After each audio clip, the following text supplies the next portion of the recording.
أشهد أن لا إله إلا الله وحده لا شريك له وأشهد أن محمدا عبده ورسوله أما بعد فأعوذ بالله من الشيطان الرجيم بسم الله الرحمن الرحيم الحمد لله رب العالمين الرحمن الرحيم مالك يوم الدين إياك نعبد وإياك نستعين اهدنا الصراط المستقيم صراط الذين أنعمت عليهم غير المغضوب عليهم ولا الضالين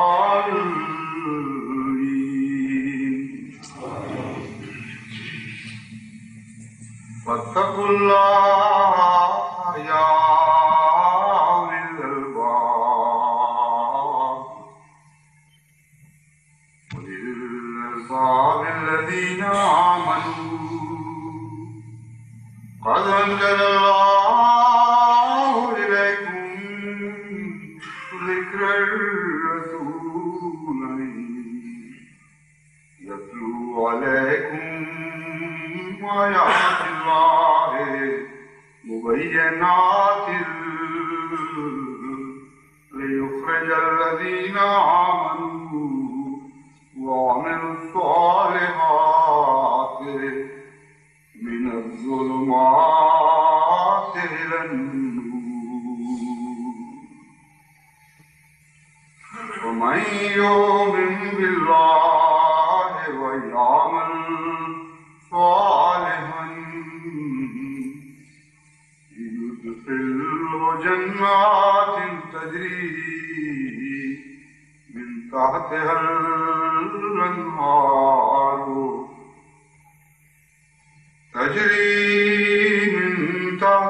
الأنهار خالدين فيها أبدا قد أحسن الله له رزقا. اللہ 11 حکومت پاکستان کی طرف سے مبینہ اجلاس ابیض میں احمدیت اور حضرت اقدس مسیح موعود علیہ السلام پر جو اعتراضات اٹھائے گئے ہیں، آج کا خطبہ بھی انہی اعتراضات کے جوابات کے سلسلہ کا ایک حصہ ہے۔ آج 2 اعتراضات تو میں نے ایسے لیے ہیں جو پہلے بھی آپ کے سامنے ان کا ذکر کر چکا ہوں، لیکن جس طرح کے اجلاس ابیض میں 2 حصوں میں بانٹ کے ان کو اٹھایا گیا ہے، اسی طرح اس کا جواب بھی 2 حصوں میں بانٹ کر دیا جا رہا ہے۔ ایک تو عمومی اعتراض تھا مثلاً کہ حضرت مسیح موعود علیہ السلام نے جہاد کے خلاف فتویٰ دیا اور انگریزوں کی خوشامد کی، اور صاف ثابت ہوا کہ وہ خود کاشتہ پودا ہیں یا جماعت احمدیہ خود کاشتہ پودا ہیں۔ اسی اعتراض کے کو ایک اور رنگ میں اس طرح پیش کیا گیا ہے کہ سکھوں کے دور حکومت میں حضرت مرزا صاحب کے والد مرزا غلام مرتضیٰ نے انگریزوں کی بڑی خواہی اور خیر خواہی میں اس مفسدے کے دوران جو 1857 کا مفسدہ کہلاتا ہے 50 گھوڑے اور 50 جنگجو سپاہی اپنی جیب سے اپنے خرچ سے فراہم کیے اور اس طرح مسلمانوں کے خلاف ایک جہاد کے دوران ان کے والد نے انگریزوں کی مدد کی، کیونکہ حضرت مسیح موعود علیہ السلام کے زمانے میں کوئی ایسی لڑائی ہندوستان کے مسلمانوں نے انگریزوں کے خلاف نہیں لڑی جس کی یہ مثال دے سکتے اور یہ کہہ سکتے کہ دیکھو نہ صرف جہاد کے خلاف فتویٰ دیا بلکہ عملاً بھی فلاں موقع پر جبکہ مسلمان مصروف جہاد تھے ان کو روک دیا گیا یا ان کی مخالفت کی گئی۔ اس لیے اب یہ بہت دور کی کوڑی لائے ہیں، حضرت مسیح موعود علیہ السلام کے آباء و اجداد کے واقعات بیان کر رہے ہیں، انہوں نے ایسا کیا، لیکن امر واقعہ یہ ہے کہ جس قصے پر بنا کی گئی ہے، جس دعوے پر بنا کی گئی ہے وہ دعوے ہی جھوٹا ہے۔ فی زمانہ غدر کے واقعات کو آج کل کے پاکستان کے مورخین اس طرح پیش کر رہے ہیں گویا وہ مسلمانوں اور انگریزوں کے درمیان ایک جہاد تھا اور تمام مسلمان متحدہ طور پر اس جہاد میں انگریز کے خلاف لڑائی میں مصروف تھے۔ یہ بالکل جھوٹی بات ہے، کوئی ایسا واقعہ نہیں ہوا۔ جو واقعات ہیں جو تاریخ سے ثابت ہیں وہ یہ ہیں کہ بہادر شاہ ظفر کے آخری دور حکومت میں بعض فتنہ پردازوں نے، جن میں پیش اس زمانے کے ہندو اور دوسرے بد مذہب لوگ تھے، انہوں نے نہ صرف یہ کہ بہادر شاہ کو گھیرے میں لے رکھا تھا بلکہ بعض مسلمان علماء کو گھیرے میں لے کر ان سے زبردستی فتوے لیے جا رہے تھے کہ یہ جہاد ہے۔ اور جہاں تک عام مسلمانوں کا تعلق ہے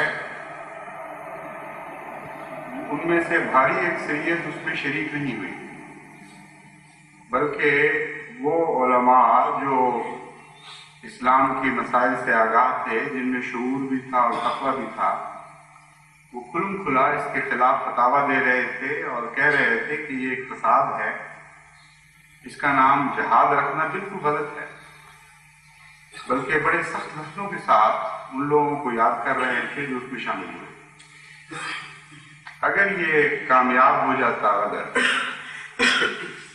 تو اس کے نتیجے میں ہرگز کوئی اسلامی حکومت ہندوستان میں قائم نہ ہوتی۔ ادنا سا تاریخ کا علم رکھنے والا بھی جانتا ہے کہ اس کے نتیجے میں ایک انگریز کی حکومت کی بجائے ہندو کی حکومت آتی اور ہندو کی حکومت نے مسلمانوں کو پہلے حال سے بھی بدتر کر دینا تھا۔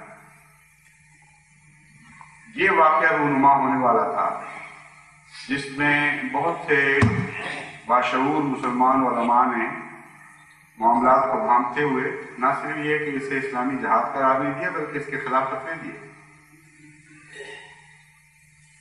وائٹ پیپر میں یعنی اوریجنل وائٹ پیپر میں اس سارے واقعہ کے بعد ایک نتیجہ بھی نکالا گیا ہے اور وہ بھی بہت دلچسپ ہے۔ کہتے ہیں انگریز کی اتنی مدد کی، اپنی جیب سے گھوڑوں اور پیادوں پر خرچ کیا گیا، گھوڑوں اور سواروں پر خرچ کیا گیا، تاہم ان کے خاندان کی حالت پتلی ہوتی چلی گئی اور جس گورنمنٹ عالیہ کو ان کے باپ نے مسلمان بھائیوں کے خلاف مدد پہنچائی تھی اس نے بھی ان کی کوئی قدر نہ کی۔ یہاں سے پتہ چل جاتا ہے کیا واقعہ ہوا تھا اور کس لیے وہ مدد دی گئی۔